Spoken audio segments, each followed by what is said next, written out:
IVF చికిత్సలో 25% భారీ discount, free doctor consultation, free ultrasound scan, logo launch, Andro max advanced male infertility centre ను కూడా ప్రారంభించారు. ఇప్పుడు జగన్మోహన్ రెడ్డి ఢిల్లీ వెళ్ళారు. ఢిల్లీలో సోనియా గాంధీని కలిశారు. రాహుల్ గాంధీతో అర్ధరాత్రి భేటీ అయ్యారు. తన పార్టీని విలీనం చేస్తా అని చెప్పినట్టు, మాట ఇచ్చినట్టు వార్తలు వస్తున్నాయి. నిజమే అంటారా? మీరు కూడా ఢిల్లీ వెళ్ళారు.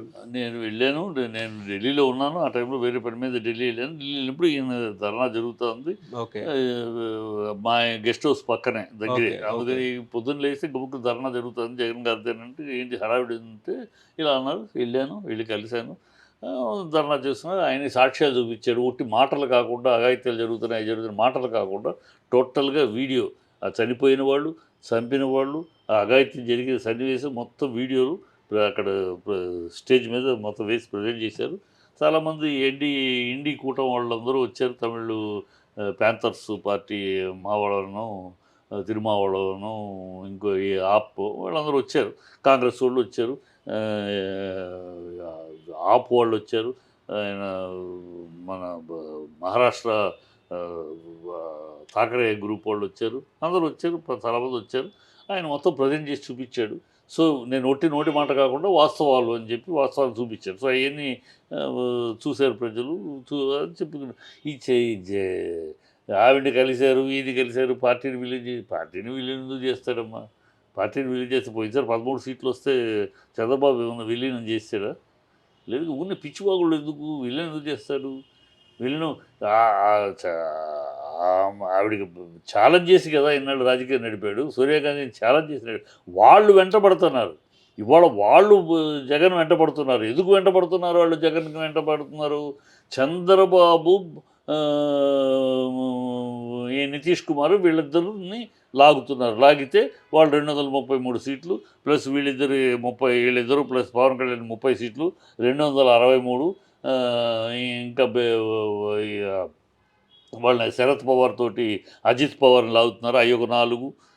సో 260, 267, ఇంకో 4-5 సీట్లు కావాలి. అందుకోసం జగన్ని నువ్వు అవుట్ సైడ్ సపోర్ట్ ఇవ్వండి, మాకు మీరు పార్టీలో చేరద్దు, మా పార్టీకి డైరెక్ట్గా ఇన్వాల్వ్ అవ్వకుండా అవుట్ సైడ్ సపోర్ట్ ఇవ్వండి. రేపు మీ ఇండిపెండెంట్లు కూడా మేము వేరే వాళ్ళ ఇండిపెండెంట్ కూడా కలుపుకున్నాం. మీరు అవుట్ సైడ్ సపోర్ట్ ఇస్తే ఈ కేంద్ర ప్రభుత్వం పడిపోతుంది. మేము స్పెషల్ స్టేటస్ ఇస్తాము.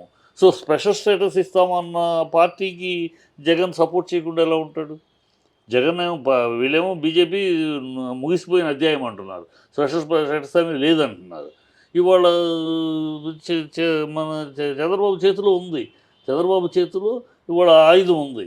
ఆ ఆయుధం లేనప్పుడు గతంలో 2014లో నో ఉంది బీజేపీ, 2019లో నో ఉంది బీజేపీ, బికాస్ వాళ్ళు స్ట్రాంగ్. ఇవాళ 240లో ఆగిపోయారు. 290, 300 కాదు, 260 తగ్గిపోయింది. సో ఇవాళ మన చేతిలో ఉంది. మాకు ఇస్తారా సస్తారా అని డిమాండ్ చేయొచ్చు. సో చంద్రబాబు తన పదవుల కోసమో తన కేసుల కోసమో మాట్లాడలేకపోతున్నాడు. కాంగ్రెస్ ఏమంటుంది? నీకు ఆ భయం ఏం లేదు, మేము నీకు స్పెషల్ స్టేటస్ ఇస్తాం, నువ్వు అడిగింది ఇస్తాం, నీకు అండగా మేము ఉంటాం, ఆ ప్రభుత్వాన్ని కూల్చేద్దాం అని అడుగుతున్నారు. చంద్రబాబు ఎప్పుడు గంతేస్తాడో చూడాలి. ఆయన గంతేస్తాడు. ఆయన కావాల్సింది ఏంటి? మీరు స్టడీ అవ్వాలి. ఆయన చెప్తున్నది ఏంటి కాంగ్రెస్కి? మీరు వాళ్ళు వస్తారు వీళ్ళు వస్తారు కదా, అందరినీ కన్ఫర్మ్ చేయండి, కన్ఫర్మ్ చేసి సాలిడ్ చేయండి. నేను మీ దగ్గరికి దూకినాక మళ్ళీ మీ ప్రభుత్వం పడిపోతే అటు ఇటు కాకుండా అయిపోద్ది. కనుక మీరు స్టడీ అవ్వండి, అందరినీ కలుపుకు అందరినీ కలుపుకు మీ దాంట్లో కూటమి చేసుకుని 275 సీట్లకి స్ట్రాంగ్ అవ్వండి.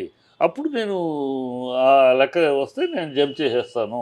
నితీష్ కుమార్ రెడీగా ఉన్నాడు. ఆల్రెడీ ఆయనకి 60, అందుకని చూడండి, నేను కూడా 60 కోట్లు, వాళ్ళు 100 కోట్లు అడిగాడు, 1,00,000 కోట్లు అడిగాడు. ఆయన 60,000 కోట్లు ఆల్రెడీ ఇచ్చేసింది నితీష్ కుమార్కి. ఆయన అడిగింది స్పెషల్ స్టేటస్ కాదు, స్పెషల్ స్టేటస్ కానీ లేకపోతే ప్యాకేజీ కానీ అన్నాడు. సో ప్యాకేజీ 60,000 కోట్లు ఇచ్చారు, ఇంకా మిగతా కూడా ఇస్తున్నారు. సో ఆయన అడిగి 1,00,000 కోట్ల ప్యాకేజీ అట్లా ఆల్మోస్ట్ వాళ్ళకి వెళ్ళిపోతారు. సో ఆయన హ్యాపీగా ఉన్నారు.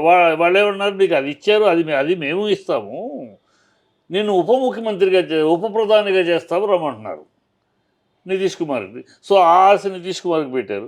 సో వీళ్ళిద్దరు ఎప్పుడు దూకుతారు? వీళ్ళిద్దరికి పెద్ద ప్రజల్లో కూడా పెద్ద తేడా లేదు. ఎందుకంటే వీళ్ళకి ఆ బీజేపీతో కలవటం, చీ అంటాం, మళ్ళీ హాయ్ అంటాం వీళ్ళిద్దరికి అలవాటే.